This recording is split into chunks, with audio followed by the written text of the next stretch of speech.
Hi everyone and welcome back to our English lessons. This week we're going to be looking at a new Julia Donaldson story. So last week we looked at Room on the Broom and this week we are going to be reading The Smartest Giant in Town. So here is the front cover of our story this week. So we've got our title at the front, The Smartest Giant in Town, and we've got our author and illustrator's names up at the top. Now, if you haven't read this story before, have a think about what you think this story might be about. So make a prediction. Can you remember we predict what's going to happen in our story? So make a prediction about what you think happens in this story.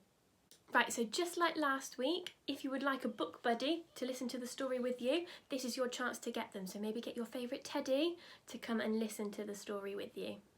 Right, The Smartest Giant in Town. George was a giant, the scruffiest giant in town. He always wore the same pair of old brown sandals and the same old patched up gown. I wish I wasn't the scruffiest giant in town, he said sadly. There he is, with his scruffed up old sandals and his gown. But one day, George noticed a new shop. It was full of smart clothes, so he bought a smart shirt, a smart pair of trousers, a smart belt, a smart stripy tie, some smart socks with diamonds up the sides, and a pair of smart shiny shoes. Oh look, 1, 2, 3, 4, 5, 6 brand new pieces of smart clothes. Now I'm the smartest giant in town, he said proudly. George left his old clothes behind in the shop. He was about to go home when he heard a sound. On the pavement stood a giraffe, who was sniffing sadly. What's the matter? Asked George. It's my neck, said the giraffe. It's so very long and so very cold. I wish I had a long, warm scarf. Cheer up, said George, and he took off his stripy tie. It didn't match my socks anyway, he said, as he wound it round and round the giraffe's neck. It made a wonderful scarf. Thank you, said the giraffe. Well, that was kind of George the Giant, wasn't it? As George strode towards home, he sang to himself, My tie is a scarf for a cold giraffe, but look me up and down, I'm the smartest giant in town. George came to a river. On a boat stood a goat, who was bleating loudly. What's the matter? Asked George. It's my sail, said the goat. It blew away in a storm. I wish I had a strong new sail for my boat. I wonder what George the Giant might do. Have a little guess. Cheer up, said George, and he took off his new white shirt. It kept coming untucked anyway, he said, as he tied it to the mast of the goat's boat. It made a magnificent sail. Thank you, said the goat. George strode on, singing to himself, My tie is a scarf for a cold giraffe, my shirt's on a boat as a sail for a goat. But look me up and down, I'm the smartest giant in town. George came to a tiny ruined house. Beside the house stood a white mouse with a lot of baby mice. They were all squeaking. What's the matter? Asked George. It's our house, squeaked the mother mouse. It burnt down and now we have nowhere to live. I wish we had a nice new house. Oh, look, don't they all look very sad? Their house is burnt down. Cheer up, said George, and he took off one of his shiny shoes. It was giving me blisters anyway, he said, as the mouse and her babies scrambled inside. The shoe made a perfect home for them. Thank you, they squeaked. George had to hop along the road now, but he didn't mind. As he hopped, he sang to himself, My tie is a scarf for a cold giraffe, my shirt's on a boat as a sail for the goat, my shoe is a house for a little white mouse, but look me up and down, I'm the smartest giant in town. George came to a campsite. Beside a tent stood a fox who was crying. What's the matter? Asked George. It's my sleeping bag, said the fox. I dropped it in a puddle. I wish I had a warm, dry sleeping bag.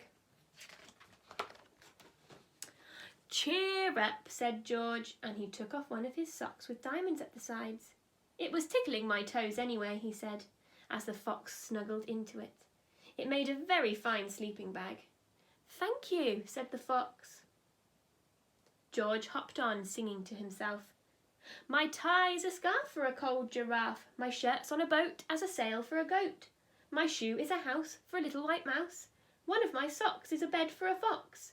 But look me up and down, I'm the smartest giant in town. I wonder if you notice anything in this part when I read it. Have a listen again and see if you can spot anything. My tie is a scarf for a cold giraffe. My shirt's on a boat as a sail for a goat. My shoe is a house for a little white mouse. One of my socks is a bed for a fox. But look me up and down, I'm the smartest giant in town. Now George has kept singing this song, hasn't he, through our story? He's repeated it through the story. But I can hear something. I think I can hear some rhyming words. Did you spot any rhyming words? I've spotted that scarf and giraffe rhyme. Boat and goat rhyme. House and mouse. And socks and fox. They're all rhyming words, aren't they? Well done if you spotted that. George came to a big squelchy bog. Beside the bog stood a dog who was howling. What's the matter? Asked George. It's this bog, said the dog. I need to get across, but I keep getting stuck in the mud. I wish there was a safe, dry path. Cheer up, said George, and he took off his smart new belt. It was squashing my tummy anyway, he said, as he laid it down over the bog. It made an excellent path. Thank you, said the dog. The wind started to blow, but George didn't mind. He hopped on, singing to himself. My tie is a scarf for a cold giraffe. My shirt's on a boat as a sail for a goat. My shoe is a house for a little white mouse. One of my socks is a bed for a fox. My belt helped a dog who was crossing a bog, but my trousers are falling down. I'm the coldest giant in town. Oh my goodness, look at that. His trousers have fallen down. I wonder why they fell down. I think it might be because he gave his belt to the dog. Oh no. Suddenly, George felt very sad and shivery and not at all smart. He stood on one foot and thought, I'll have to go back to the shop and buy some more clothes, he decided. He turned around and hopped all the way back to the shop. I think that must be quite tricky, hopping back to a shop with your trousers down. Can you imagine? But when he got there, it was closed. Oh no, cried George. He sank down onto the doorstep and a tear ran down his nose. He felt as sad as all the animals he had met on his way home. Then, out of the corner of his eye, he saw a bag with something familiar poking out the top. George took a closer look. My gown, he yelled. My dear old gown and sandals. George put them on. They felt wonderfully comfortable. I'm the cosiest giant in town, he cried, and he danced back home along the road. Outside his front door stood all the animals that he had helped. They were carrying an enormous present. Come on, George, they said. Open it. George untied the ribbon. Inside was a beautiful gold paper crown and a card. Look inside the card, George, said the animals. George put the crown on his head and opened the card. Here's the card that they've written. Your tie is a scarf for a cold giraffe. Your shirt's on a boat as a sail for a goat. Your shoe is a house for a little white mouse. One of your socks is a bed for a fox. Your belt helped a dog who was crossing a bog.